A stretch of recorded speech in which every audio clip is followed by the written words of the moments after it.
Hello everyone and welcome to another how-to video. Today we will be taking a look at how to use the Prepare button to prepare for classes.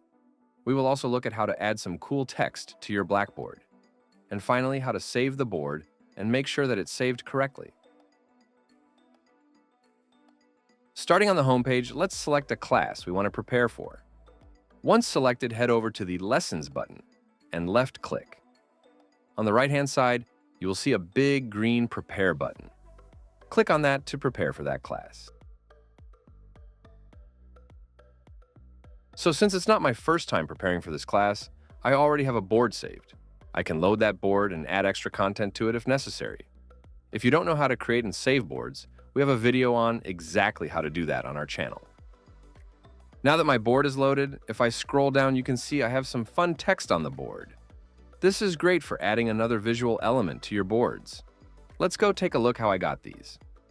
So if we open up our browser and type in www.cooltext.com, it will take us to this great website. You can see that they have hundreds of cool fonts for you to use on your Blackboards. And the best part? They are all free. I like this one, so I'll left-click to select it. It will take you to this screen. Type in the text that you'd like to animate and click Create Logo. Once the text has loaded, click Download, and let's go back to our Blackboard.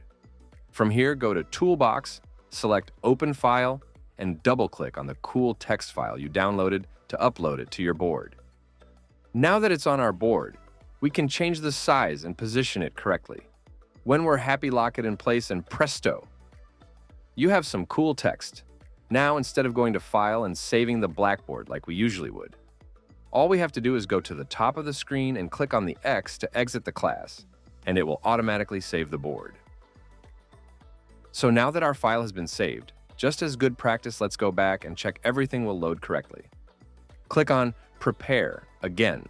Make sure it's the same class as before, and you should see the Blackboard load in the class. Perfect! Now we know how to prepare for our classes, get some groovy text from cooltext.com, and how to make sure our Blackboard loads correctly. Thank you so much for watching. Please like, share, and comment down below if you have found these videos helpful. Your support means so much to us. As always, for all things ClassIn and online teaching related, keep it locked to Eureka ESL.